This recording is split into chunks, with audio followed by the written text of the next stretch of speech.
est-ce que je vais y arriver? Non, c'est compliqué. Bon, j'enlève ça. Voilà, on va faire un réglage. Donc, suite de mon hypothèse de les ovnis qui sont intervenus, apparemment pas qu'en 1990, donc en 88, 89, 90, 91, voire peut-être 92. Après avoir lu les écrits de nos amis belges qui m'ont envoyé ce message, voilà. Ça dépend comment on se situe. Voilà, donc là il y a un bel exemple. Je suis toujours dans l'Oise, à Raimberlieu. C'est un magnifique exemple que je vais vous faire voir. Ça, c'est aussi l'étang de Raimberlieu. Si vous voyez, qu'est-ce que c'est sombre. Voilà.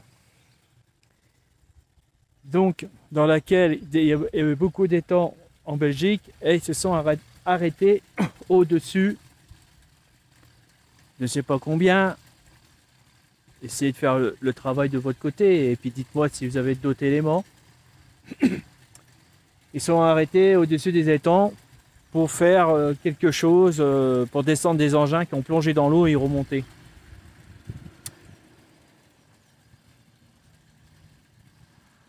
Donc, une question, qu'est-ce que vous en pensez? À votre avis, pourquoi ils ont fait ces choses? Donc, moi, ma théorie, c'est que c'est la contamination de radiation qu'il y a eu juste après l'accident. Alors, apparemment, j'avais lu que apparemment le nuage contaminé a mis 3 jours pour venir en France par rapport à la vitesse du vent pour effectuer. Alors Tchernobyl, là où je suis, est à 2000 km, 2100 km. Le temps de faire le voyage. Alors, si le vent se déplace à 60 km à l'heure, parce que bon, quand il y a un anticyclone, il y a un déplacement d'air, mais c'est lent, hein, c'est pas la tempête. Donc, le nuage est tombé sur le département de l'Aisne, de l'Oise, de la Somme, la Belgique, a saupoudré les champs, les plaines, on est bien d'accord. Et après, il y a les pluies. Et les pluies, vous voyez le champ qui est là-bas, enfin, si on le voit, c'est super sombre. Voilà. Et donc, il y a les ruissellements.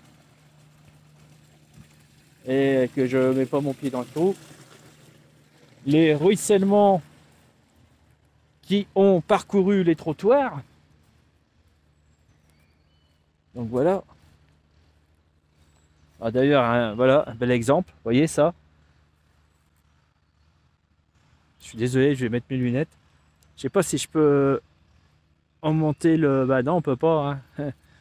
Merci les programmeurs. En monter la luminosité. Donc ici, vous avez donc un ruissellement. Ça, c'est un petit ruisseau qui se jette. Donc, non, qui s'additionne avec l'autre ruisseau qui sont par là. Bah, le ruisseau qui tire sa source de l'étang. Et l'étang, il doit avoir plus loin, il doit avoir une source. Une source, si je me rappelle plus. Enfin, je me rappelle plus. Enfin, ça n'a pas l'importance. Donc, s'il y a des pluies, soit ça tombe dedans, soit qu'il y a un fort courant et ça peut emmener très très loin. Qu'est-ce qui emmène très très loin? Eh ben, la poussière contaminée. Mais étant donné vu la surface du champ, c'est terrible, hein, je vois rien. Vu la surface du champ là, lave la surface, concentre les radiations, et quand les radiations sont concentrées, sont très puissants et toxiques et voire très dangereux pour le corps humain parce que, à cause de la concentration, ça remonte la puissance de contamination d'un corps humain qui passe par là. Et là, ce qui est plus intéressant, c'est l'étang qui est ici. Et je sais que plus loin, vous avez une grosse source. Et après, vous avez des champs plus loin. Alors, c'est vraiment le bordel. Et plus loin, vous avez des champs. Donc, les surfaces des champs, c'est beaucoup plus grand. Hein. Il y en a... Ça doit s'étaler sur 20 km de champs en longueur. Alors en largeur, je ne vous raconte pas. En la concentration du ruisseau qui est à l'autre bout, qui alimente l'étang, ça ramène un sacré poids, une contenance de contamination, un volume énorme. Et ce volume-là se retrouve au milieu de l'étang. Là, je commence peut-être commencer à comprendre. Je me demande.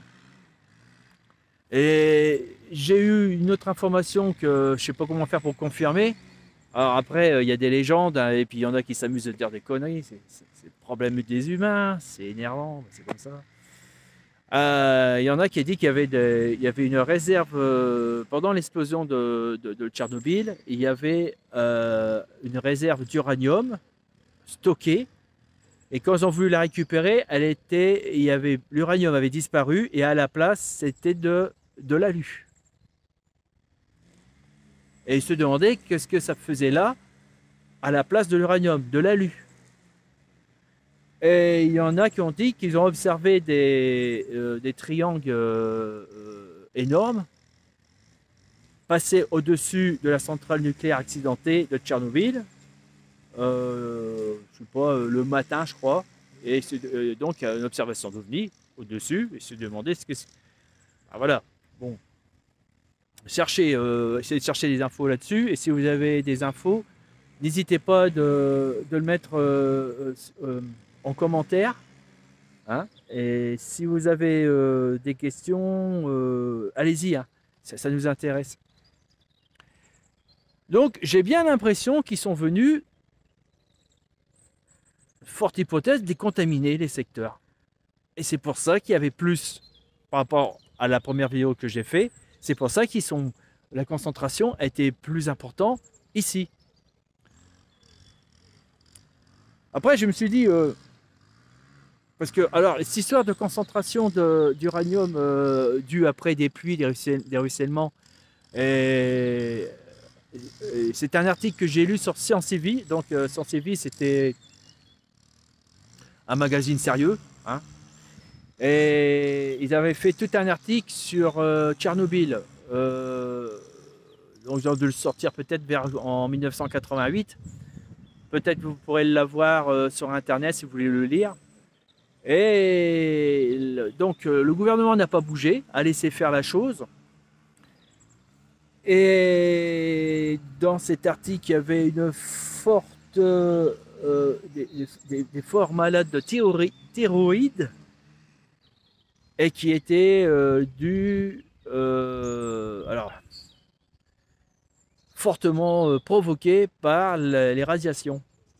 Mais il paraît qu'on peut l'attraper par maladie. Mais alors dans ce temps-là, vu qu'ils avaient tendance à cacher les choses, forcément, bizarre ce truc-là. Forcément,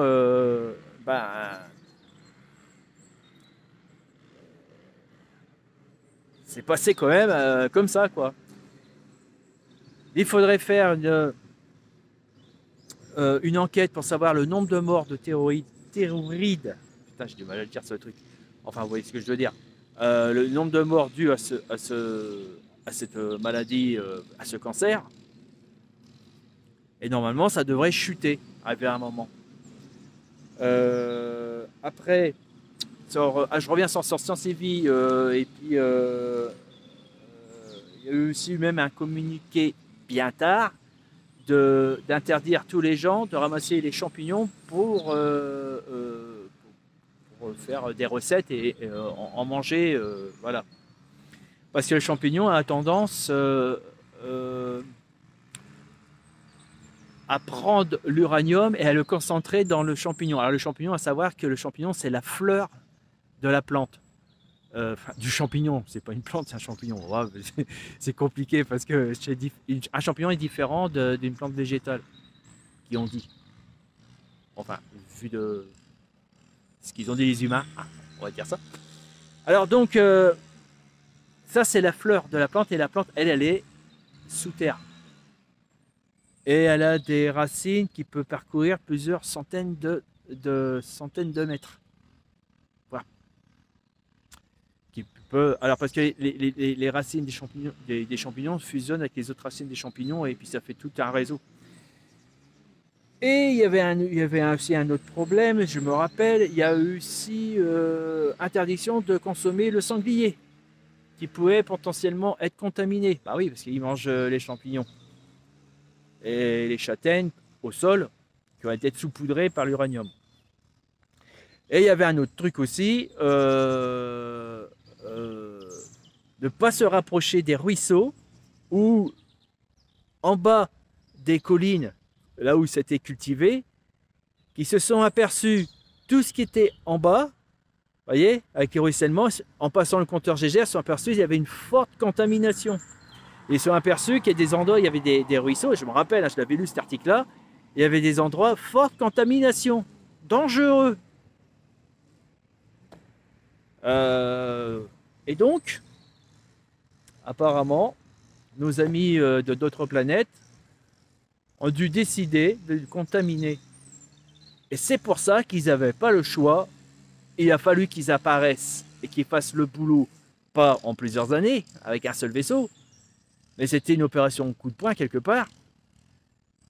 Une opération gigantesque qui devait effectuer le plus court possible et qu'on les voit le moins possible. Voilà. D'où la vague. À 1 heure, à quelques heures, je ne sais pas, ça a dû peut-être durer 1 heure ou 1 heure et demie, une vague de vaisseaux avec pour mission précis décontamination. Et ça, il faut aller voir avec Jean-Pierre Petit parce que il est possible, alors scientifiquement, il est possible de modifier la matière. Peut-être qu'ils ont la solution de le faire et ils modifient l'uranium. Là, ils ne le ramassent pas. Ils modifient l'uranium pour le transformer en autre chose. On a lu peut-être. J'enlève ça, c'est pas beau. Donc, alors, si c'était-il vrai qu'ils ont fait ce boulot-là, nos amis, on pourrait le prouver. Il faudrait que des personnes se baladent avec des compteurs Gégère dans l'Oise ou dans l'Aisne ou en Belgique, nos amis belges, peut-être ça, et aller dans les contrebas des ruisseaux, parce que les radiations, d'après ce que j'ai compris, ça reste et ça diminue presque rien en radioactivité. Là, vous pouvez le détecter avec ces appareils assez facilement, même qu'il y a 32 ans et ça doit être toujours en pleine forme. Et pareil, ça peut durer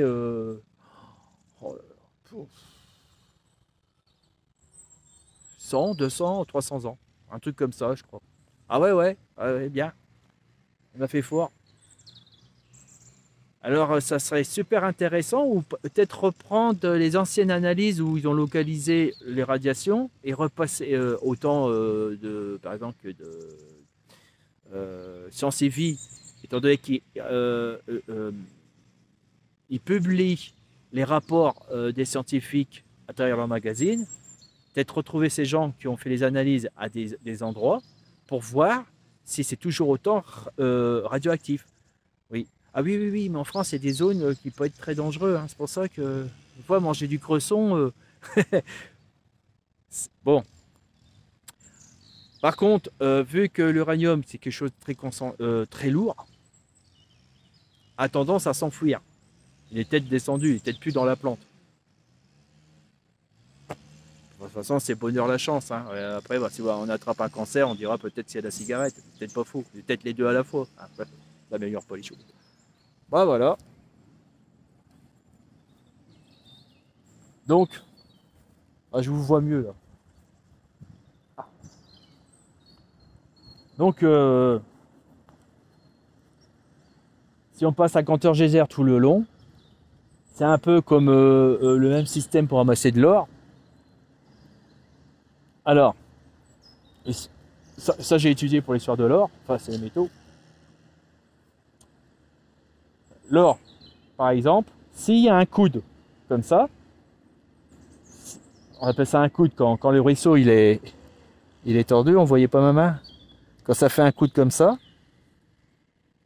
l'or a tendance à être du côté le plus court du virage du ruisseau. Donc l'uranium doit faire la même chose. Ici vous avez rien.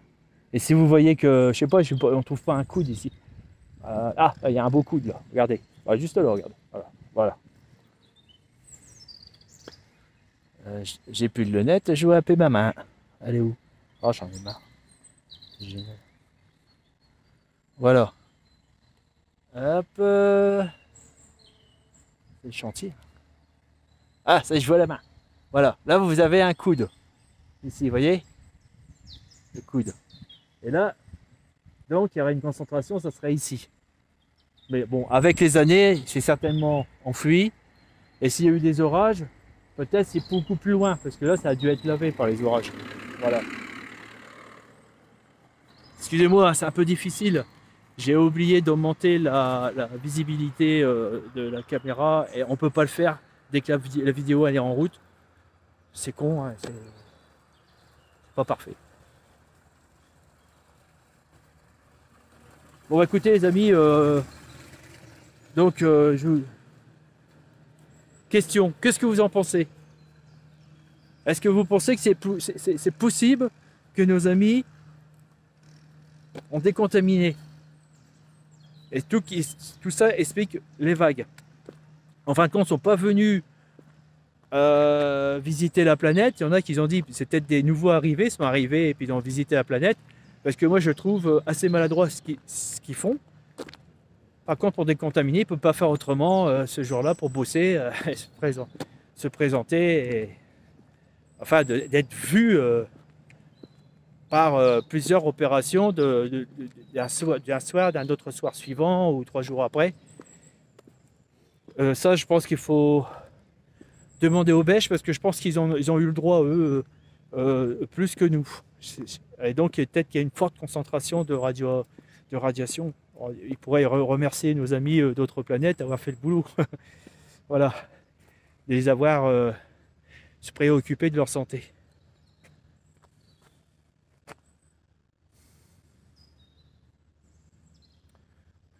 Bon, écoutez, ouais, c'est un peu rapide au début. J'ai oublié de vous dire bonjour. Alors je vous dis au revoir et puis à bientôt.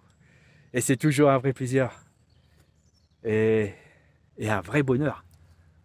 Allez, bye.